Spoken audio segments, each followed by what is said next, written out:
রাজ্য সম্পাদিকা কমরেড স্বপ্না দত্ত, সভানেত্রী রমণী দেববর্মা সহ পশ্চিম ত্রিপুরা জেলার বিভিন্ন মহকুমা থেকে আগত আমার সংগ্রামী মায়েরা, বোনেরা, বেলা 11:15 থেকে আমাদের এই কর্মসূচি চলছে।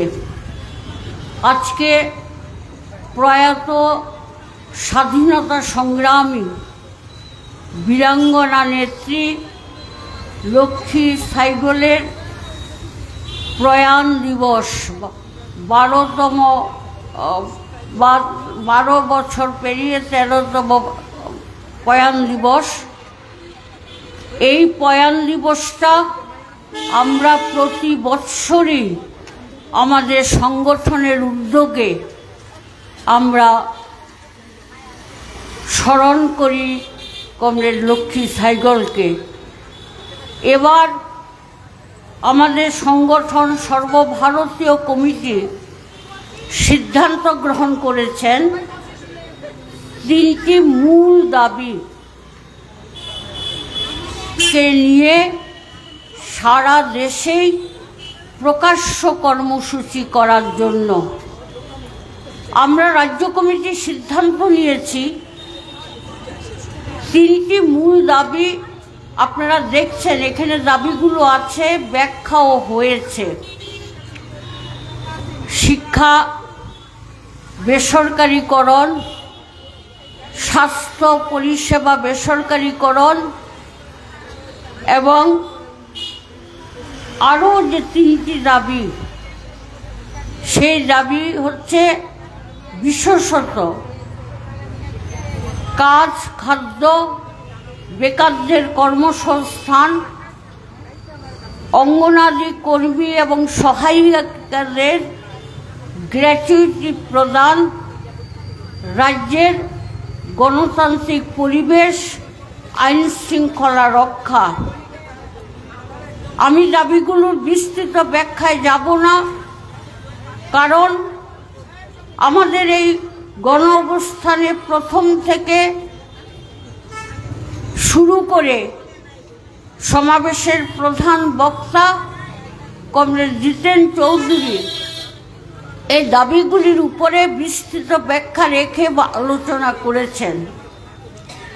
আপনারা শুনেছেন বিজেপি নেতৃত্বে ভারতবর্ষে আজকে যে বেহাল দশা এবং একটা সাম্প্রদায়িক উগ্র মৌলবাদী শক্তি আধার বিজেপি গোটা দেশের মধ্যে একটা সাম্প্রদায়িকতার জিগির তুলে মানুষের অধিকার মর্যাদা হরণ করছে। কাজ, খাদ্যের সংস্থান না করে তারা সমস্ত বেসরকারি কর্পোরেট মালিকদের স্বার্থ রক্ষাকারী সিদ্ধান্ত গ্রহণ করে চলেছে। দেশের আইন শৃঙ্খলা তলানিতে গিয়ে ঠেকেছে এবং নানা ধরনের অগণতান্ত্রিক, মানুষের স্বার্থ বিরোধী পদক্ষেপ নিয়ে তৃতীয়বারের মতো ক্ষমতায় এসে বিজেপি দল গোটা দেশের উপরে স্টিম রোলার চালাচ্ছে। কিন্তু আজকে সমাবেশে যারা উপস্থিত তাদের একটা কথা মনে রাখা দরকার, বিজেপির দলের যে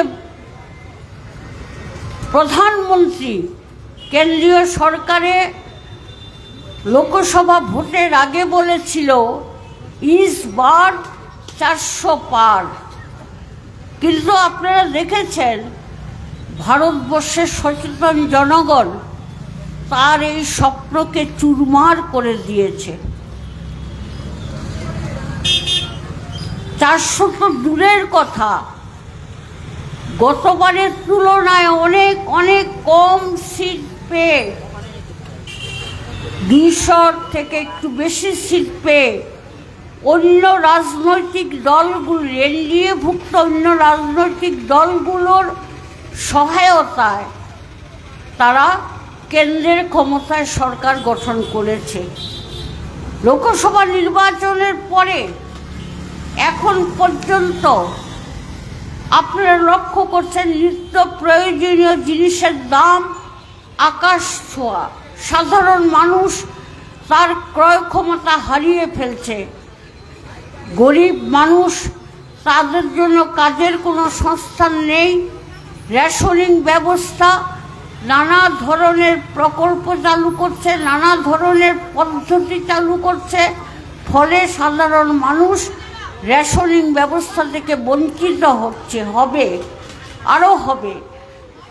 গোটা দেশের মধ্যে কর্মহীন যুবক একটা সামান্যতম, সেদিন ফেসবুকে দেখলাম একটা চৌকিদারের কাজ, সেই কাজের জন্য ডক্টরেট, এমফিল, পিএইচডি করছে অথবা এমটেক, এমএ, এমবিএ, এই ধরনের উচ্চশিক্ষিত ছেলেরা সেখানে ইন্টারভিউ দিতে গেছে, লাইন ধরে দাঁড়িয়ে আছে। এটাই হচ্ছে আমাদের দেশের অবস্থা।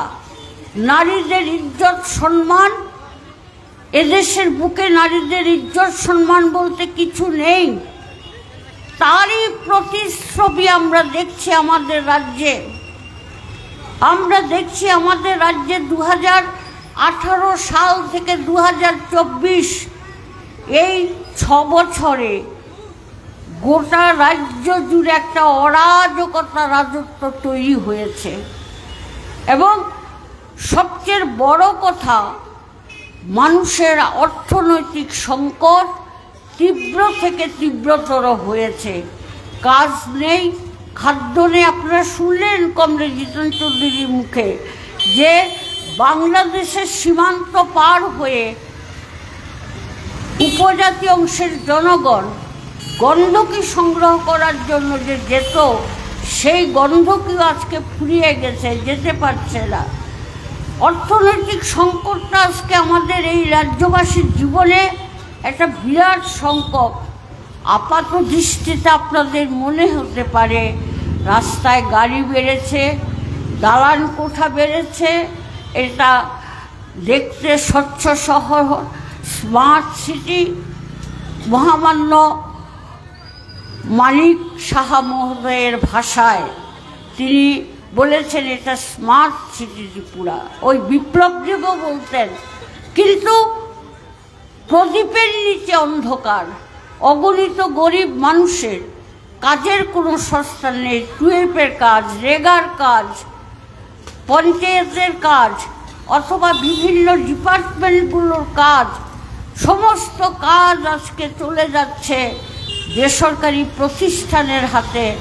আর বিজেপির দলের অন্তর্ভুক্ত মণ্ডল, পৃষ্ঠা প্রমুখ এবং তাদের যারা স্বেচ্ছাসেবক, কর সেবক, তাদের জন্য যারা বামপন্থী রাজনৈতিক দলগুলোর উপরে লাঠি ধরতে সিদ্ধহস্ত, যারা মানুষের গণতান্ত্রিক অধিকার কেড়ে নিতে সিদ্ধহস্ত, যারা ভোটের বাক্সে ছাপ্পা ভোট মেরে 72% ভোট দিয়ে বিপ্লব দেবকে জেতাতে পারেন, যারা গত পঞ্চায়েত নির্বাচনে 2019-এ তারা 96% আসন জয় করেছিলেন, এবারকার হিসাব মতে এখন পর্যন্ত 65% আসনে ওরা বিনা প্রতিদ্বন্দ্বিতায় দখল করে নিয়েছেন। তো সামনে ভোট হবে, আমরা জানি না এই ভোট আগের ভোটগুলোর মতোই পুনরাবৃত্তি হবে। লোকসভার ভোটে মানুষ ভোট দিতে পারেনি, এডিসির ভোটে মানুষ ভোট দিতে পারেনি, বিধানসভার ভোটে সব জায়গায় সহজ স্বাভাবিক নিয়মে মানুষ ভোট দিতে পারেনি। ঠিক একই রকম ঘটনা ঘটবে আমাদের আশঙ্কা, রাজ্যবাসীর আশঙ্কা। এই রাজ্যের গ্রাম ত্রিপুরার অগণিত মানুষ, নাগরিক যারা, তাদের আশঙ্কা এই নির্বাচনেও একই ঘটনা পুনরাবৃত্তি ঘটাবে বিজেপির দুর্বৃত্ত বাহিনী। এই রাজ্যে মেয়েরা প্রতিদিন আক্রান্ত হচ্ছেন, প্রতিদিন তাদের শ্লীলতাহানি হচ্ছে। আর বিজেপি দল একটা অংশের মহিলাদের নানা ধরনের অর্থনৈতিক প্রলোভন, নানা ধরনের আর্থিক সুযোগ সুবিধা দিয়ে তাদেরকে তাদের দলে রেখে সমস্ত কিছু দেখাচ্ছেন। এই রাজ্যের নারীদের কত অগ্রগতি, দিদি আমার লাখপতি, নারীদের অগ্রগতি, ত্রিপুরার নারীদের অগ্রগতি, এই হচ্ছে। এটা ঠিক পশ্চিমবাংলায় মমতা ব্যানার্জি যেই কায়দায় ওই রাজ্যের মহিলাদের সঙ্গে প্রতারণা করে চলেছেন, ঠিক একই কায়দায় এই রাজ্যের বিপ্লব দেব করেছেন। বর্তমান সময়ে মুখ্যমন্ত্রী ডক্টর মানিক সাহ একই কায়দায় রাজ্যের মহিলাদের সঙ্গে প্রতারণা করে চলেছেন। তাই এই ব্যবস্থা থেকে উত্তরণ ঘটাতে হবে। আমাদের ভবিষ্যৎ প্রজন্ম, আপনারা শুনেছেন, শিক্ষা শুধু নৈরাজ্য নয়, বেসরকারিকরণ করলে নৈরাজ্যের প্রশ্ন, টাকা পয়সা লুটপাট নয় ছয়, সেটা ঠিক আছে, কিন্তু সেই সঙ্গে আমাদের ভবিষ্যৎ প্রজন্ম, তাদের জীবনটাই আজকে সর্বনাশের মুখে এসে দাঁড়িয়েছে। যারা বিত্তবান তারা পয়সা খরচ করে বেসরকারি প্রতিষ্ঠানগুলোর চাহিদা মিটিয়ে তাদেরকে শিক্ষার ব্যবস্থা করতে পারবেন, কিন্তু সাধারণ মধ্যবিত্ত গরিব ঘরের ছেলেমেয়েরা, তাদের শিক্ষার পথটা ক্রমশ রুদ্ধ হয়ে যাচ্ছে। এই অবস্থায় রাজ্যে আইন শৃঙ্খলা বলতে কিছু নেই। প্রতিদিন খবরের কাগজে খুললে আপনারা দেখবেন তার তথ্য। আমি অনুরোধ করব, ডেইলি দেশের কথা পত্রিকায় কিছুদিন পরেই সেখানে রাজ্যে খুন, সন্ত্রাস, নারী ধর্ষণ, অপহরণ, আত্মহত্যা অথবা নানা ধরনের অনৈতিক কার্যকলাপে মানুষের মৃত্যু, সংঘর্ষে মানুষের মৃত্যু, তার একটা পরিসংখ্যানগত তথ্য ছাপায়। অপরাধের রাজ্য ত্রিপুরা। এই পরিস্থিতিতে মানুষের কথা বলার অধিকার কেড়ে নেওয়ার সমস্ত রকমের ঘৃণ্য চক্রান্তগুলো চলছে। মানুষ যাতে প্রতিবাদ করতে না পারে, মানুষ যাতে তার অভাব অভিযোগের কথা জানাতে না পারে, মানুষ যাতে রাস্তায় নেমে মিছিল করতে না পারে, তার দাবি দাওয়া নিয়ে সোচ্চার হতে না পারে, তার জন্য সমস্ত রকম প্রতিবন্ধকতা তৈরি করা হচ্ছে।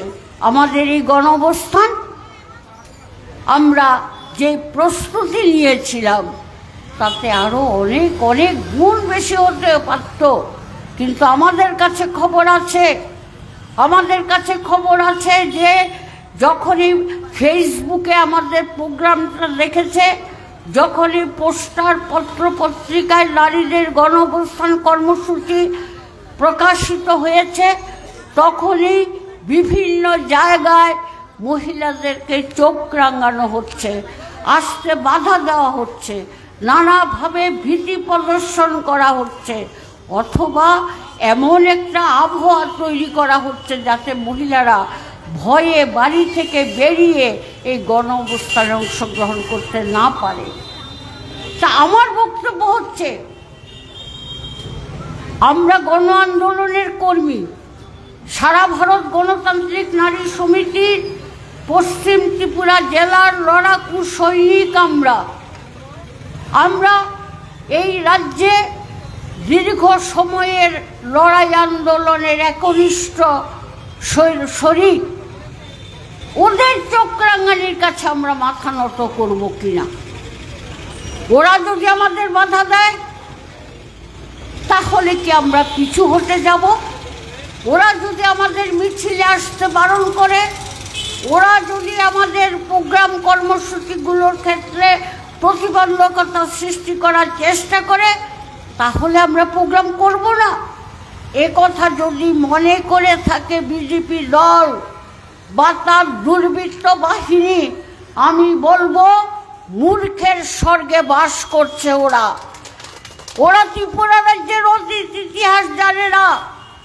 এই রাজ্যে রাজতন্ত্রের বিরুদ্ধে লড়াই থেকে শুরু করে গণতন্ত্রের উত্তরণ, এই রাজ্যে বামফ্রন্ট সরকারের দীর্ঘ সময়ের শাসনকাল, মানুষের অধিকার মর্যাদা প্রতিষ্ঠা করা, নারীদের অধিকার মর্যাদা প্রতিষ্ঠা করা, শিক্ষার অঙ্গনকে প্রসারিত করা, অঙ্গনাদি অথবা শিশু শিক্ষা কেন্দ্রগুলোকে, আগে বলতো বালোয়ারি, এই শিক্ষা কেন্দ্র সারা রাজ্যের প্রান্তে প্রান্তে প্রতিষ্ঠা করা, অঙ্গনাদি কর্মীদের বেতন ভাতা বৃদ্ধি করা, আশা কর্মীদের তারা যে ভাতাটা পেত তার সঙ্গে সরকার থেকে একটা সংযোজন ঘটিয়ে আশা কর্মীদের মজুরি বৃদ্ধি করা, রেগা শ্রমিক কেন্দ্রীয় সরকার যে টাকা দিত সেই টাকার সঙ্গে রাজ্য সরকার একটা অংশ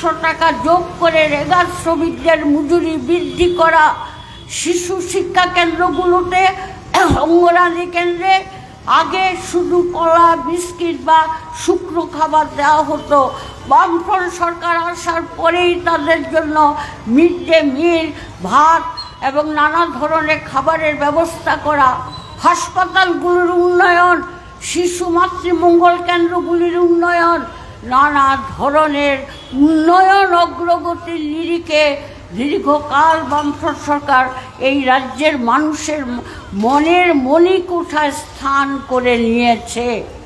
সুতরাং আজকে ওই দুর্বৃত্ত বাহিনী আমাদের চোখ রাঙাবে, আমাদের ভয় দেখাবে, আমাদের মিছিলে আসতে বারণ করবে।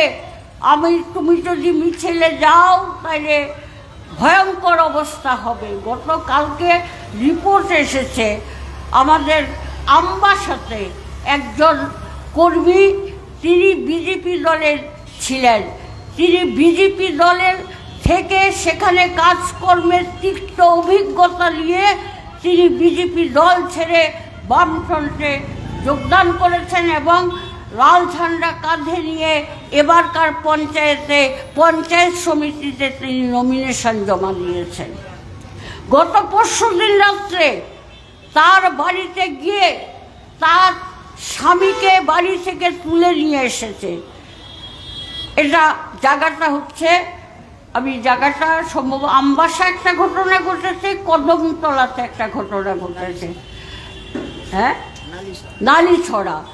তার স্বামীকে তুলে নিয়ে এসেছে রাত্রি তখন 12:30 পৌনে 1টা। সেই সময় গ্রামের 200-300 লোক দলবদ্ধভাবে থানা ঘেরাও করেছে। থানা ঘেরাও করে বলেছে, এক্ষুনি যদি না ছাড়েন আপনারা তাহলে থানা আমরা গুড়িয়ে দেব। বাধ্য হয়ে তাকে তার স্বামীকে ছাড়তে হয়েছে। এবং আমাদের যারা লোকজনরা গিয়েছিলেন তারা বলেছেন তার বিরুদ্ধে কি অভিযোগ সেটা আপনাদের থানাকে লিখিত দিতে হবে। তার বিরুদ্ধে কি অভিযোগ, কেন তার এই ভদ্রলোককে আপনারা বাড়ি থেকে তুলে নিয়ে এসেছেন, লিখিত দিন। তার বিরুদ্ধে একটা অভিযোগের চার্জশিট থাকবে। আবার মহিলা রাত্রি 1:30টার সময় টেলিফোন করেছে যে গ্রামবাসী আমার স্বামীকে উদ্ধার করে নিয়ে এসেছে। সুতরাং আমি বলবো, দীর্ঘ সময় আলোচনা শুনেছেন, গান শুনেছেন, অবস্থান করেছেন, স্লোগান দিয়েছেন। আমি বলবো প্রতিরোধের ব্যারিকেড গড়ে তুলুন, এটাই হচ্ছে আমার কথা। আমি দীর্ঘ আলোচনায় যাব না, যে বিষয়গুলো আলোচনা হয়ে গেছে তার পুনরাবৃত্তি করব না। আমি বলবো আমার বোনেরা এখানে গান করেছেন, ভয়কে জয় করে, ভয়কে জয় করতে হবে। আমরা কি লড়াই করবো ভিখারি রাঘবে? এই রাজ্যের রাজনীতিতে বিজেপির দুর্বৃত্ত বাহিনী, আজকে যারা মণ্ডল পৃষ্ঠা প্রমুখ নেতাগিরি সমস্ত বাইক বাহিনী, এরা এই রাজ্যের রাজনীতিতে এদের কী ভূমিকা, মানুষের উন্নয়ন অগ্রগতিতে এদের কী ভূমিকা? সুতরাং চোখ রাঙ্গানিতে ভয় পেলে চলবে না কমরেড।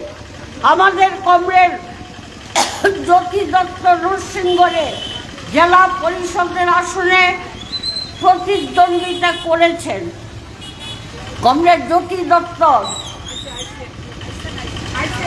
ওনার পরিবার এবং ওনার আত্মীয় স্বজন মিলে ওনাকে বারবার চাপ সৃষ্টি করা হচ্ছিল যাতে করে নাকি উনি প্রত্যাহার করে নেন। তিনি যোগাযোগ করেছেন আমাদের নেতা জননেতা মানিক সরকারের সঙ্গে। আমি কি করব?